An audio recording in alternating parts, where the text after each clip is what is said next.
Hola, ¿qué tal todos y todos? Bueno, bienvenido a este nuevo video. Hoy vamos a hablar de la generación de las computadoras. Básicamente vamos a hablar de 5 generaciones de tipos de computadores. La historia y el desarrollo de la computación está unida a la necesidad de los seres humanos a sistematizar procesos de cálculo, procesar grandes cantidades de información de manera uniforme y evitar el error humano en este proceso de codificación.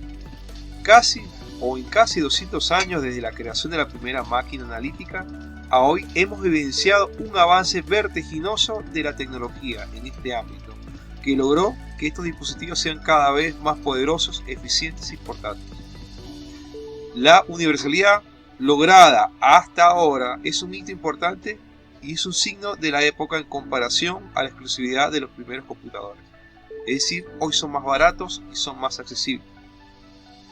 Bueno, tendríamos que remontarnos para hablar de computadores a las primeras máquinas analíticas. Acá vamos a citar la máquina analítica de Babbage, ¿sí? En este tipo de máquina fue creada por Charles Babbage y se basó en los trabajos anteriores de otras personas que hicieron trabajo, por ejemplo Blaise Pascal, que hizo otra máquina analítica en teoría, ¿sí? Eran calculadoras que años atrás, fueron creadas para calcular logaritmos, funciones trigonométricas, mediante un método que utilizaba polinomios.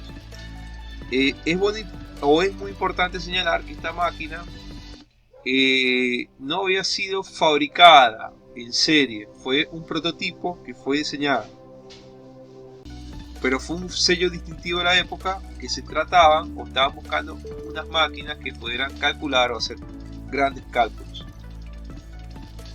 Después nos lleva a la máquina tabuladora de Hollerith en 1890.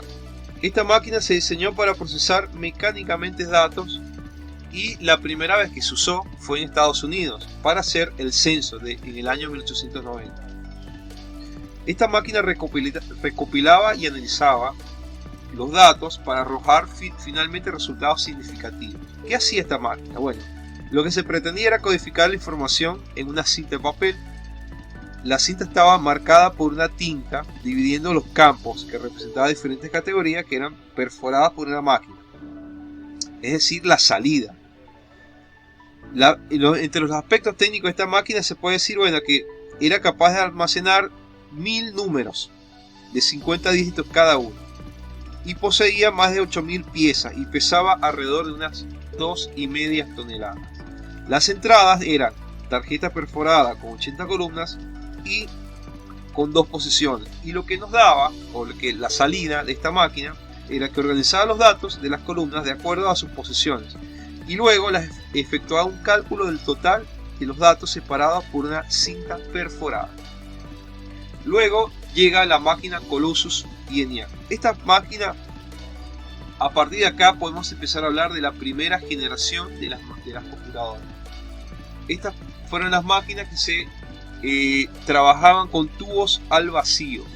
Las primeras máquinas, la ENIAC y la Colossus, tienen una historia, que su historia está ligada mucho a la Segunda Guerra Mundial, donde se utilizaron para decodificar códigos del enemigo. La Colossus fue la primera computadora electrónica del mundo y que se diseñó explícitamente para poder descifrar, como les comentaba, algo que se llamaba el código Enigma. El código Enigma era el código que utilizaron los nazis para mandar sus órdenes de guerra. Pero ¿qué pasa? Cuando pudieron descifrar más o menos qué era el código, utilizaron este tipo de máquinas bajo las órdenes de muchos matemáticos y pudieron descifrar efectivamente dónde iban los ataques. Bueno, vamos a ver algunos aspectos técnicos de esta máquina. Muchos de estos son desconocidos, no se sabe mucho de ellos, pero lo que se sabe es que podía almacenar valores de las tarjetas. También se puede saber que tenía 2000 piezas y pesaba 3 toneladas. Y lo que arrojara eran los datos de los mensajes interviniendo, o sea que debía ser procesadas a mano. Bueno, mucho más adelante estamos a la UNIVAC. ¿sí? O la serie de Univac de computadores que eran enormes, que procesaban también datos. Y esta máquina estaban su función, ¿sí? La primera función era que ejecutaba procesos operacionales mediante instrucciones, ¿sí? Entre los aspectos técnicos de estas máquinas podemos hablar que ocupaban una habitación de 6 metros por 12 metros de cuadrado, pesaba 27 toneladas y estaba compuesta por 17.000 válvulas termoiónicas. Tenía 7.200 diodos de cristal, 1.500 relés y 70.000 resistencias, 10.000 condensadores y casi 5 millones de soldaduras, todas hechas a mano. Lo que hacía esta máquina era calcular trayectorias de proyectiles. Bueno, después, más adelante, esta máquina fue reemplazada también por máquinas de tubo vacío. Vale destacar que tener estas máquinas era muy caro, porque los tubos vacíos se quemaban constantemente. Y el precio del mantenimiento de tener estas máquinas era muy caro y no la tenían, era muy difícil que tuviesen en todos los países, salvo muy pocos países tenían una máquina. Fue desplazada por la IBM y esta máquina fue la primera que empezó a trabajar con circuitos, pero aún usaba válvulas al vacío. Tenía una construcción modular y una arquitectura lo que llamamos 36 bits. Los aspectos técnicos era que tenían 2 unidades de almacenamiento electrostático, tenían 72 tubos de rayos catódicos suficientes para procesar palabras de 2048 caracteres. Podía leer y grabar cintas magnéticas a base de plástico. 3 unidades de alimentación y distribución, y también la unidad electrónica de análisis era la antecesora de lo que hoy llamamos el CPU. Y la salida que tenía este tipo de máquina era que imprimía la información de la salida numérica y alfanumérica. Ahora tenemos que empezar a hablar de la segunda generación de computadores. ¿Por qué? Porque con la aparición de algo que se llama el transistor, hizo posible la llegada de una nueva generación de computadoras, que era más rápida y más pequeña y con menos necesidad de ventilación. ¿Por qué? Porque ya no producían tanto calor. El transistor tomó o suplantó lo que eran las válvulas de vacío y de rayos catódicos. Pero no cambió porque el costo seguía siendo alto. Vamos a ver la primera máquina. La primera máquina era la Tradic, ¿sí? Esta fue el primer computador con transistores, ¿sí? Lo que hacía, entre los datos técnicos que se pueden hablar de esta, realizar las mismas operaciones matemáticas, numéricas y alfanuméricas, pero era mucho más rápido y podía procesar alrededor de 1 millón de operaciones por segundo. Su consumo era de 100 vatios. Ahora que en esta segunda generación empieza a aparecer una empresa que empieza a dominar el mercado en las próximas décadas, que es la IBM. IBM empezó a fabricar ordenadores más pequeños, ¿sí? Fueron los primeros que empezaron a fabricar ordenadores en serie, es decir, que se plantearon la masividad de las computadoras. Esto empezó en el año 54, ¿sí? Esta máquina procesaba datos a gran escala, este tipo de máquinas.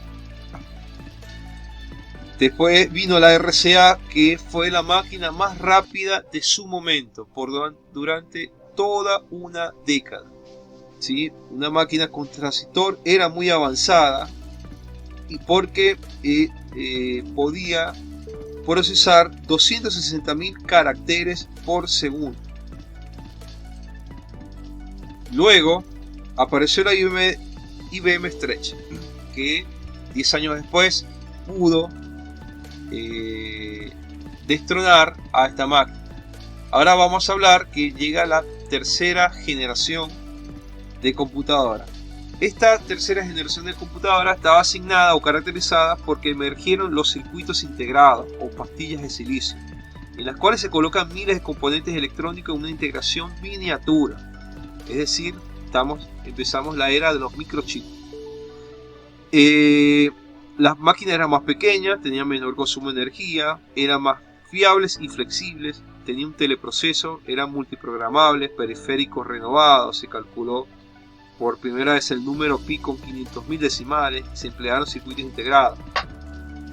IBM seguía dominando el mercado, ¿sí? Con la IBM 360 dominó, ¿sí? Con este modelo. Ya se empezó a hablar de memoria RAM. Su memoria RAM era de 8 kilobytes y también de 8 megabytes. Tenía un sistema operativo 2, es un sistema operativo con la pantalla en negro y letras blancas. Era la primera computadora con sistema operativo 2. Su entrada y salida introducían programas o instrucciones mediante tarjetas perforadas. Después apareció la CDC, ¿sí? Fue una máquina que podía resolver problemas de ecuaciones. Después tuvo la serie la PDP-8 y la PDP-11, también máquinas que hacían muchos procesos. Ahora abrimos el paraguas para la cuarta generación de computadora, que esta cuarta generación comprende de la década del 71 al 80. Lo más relevante es la aparición de microprocesadores. Eran más pequeños, con circuitos integrados en un solo bloque. Se reemplazaban las memorias de los núcleos magnéticos por la de los chips de silicio y los microcircuitos electrónicos. Los sistemas operativos permitían generar gráficos a grandes velocidades usando interfaces gráficas del usuario, que son pantallas con ventanas, iconos y menús desplegables, facilitando la comunicación entre el usuario y la computadora. Acá tenemos procesadores como este, pero lo más significativo de esta época es un joven llamado Steve Jobs con unos socios en el garaje de su casa crearon el primer computador portátil, que eran las Apple, la 1 y la 2.